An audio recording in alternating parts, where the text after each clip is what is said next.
தமிழ்நாட்டிற்கு ஏற்ற வகையில் கல்வி திட்டங்களை செயல்படுத்த அனுமதி வேண்டும் என பள்ளி கல்வித்துறை அமைச்சர் அன்பில் மகேஷ் வலியுறுத்தியுள்ளார்.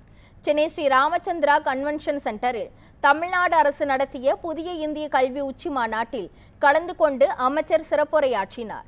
அப்போது சட்டத்தில் குறிப்பிடப்பட்டுள்ள 22 இந்திய அதிகாரப்பூர்வ மொழிகள் எதை வேண்டுமானாலும் யார் வேண்டுமானாலும் படிக்கலாம் என கூறினார். We know what happened to the 10th result, we know what happened to the other grade results. Okay, I don't want to compare that here in front of you, but if it is going to be a compulsion, as that two YouTubers they were talking, right, going to a gym and one person is finding difficult to lift a 10 kg, the gym coach is coming and telling him, no, are you finding difficult to lift a 10 kg? Try for 20 kg. It's kind of that.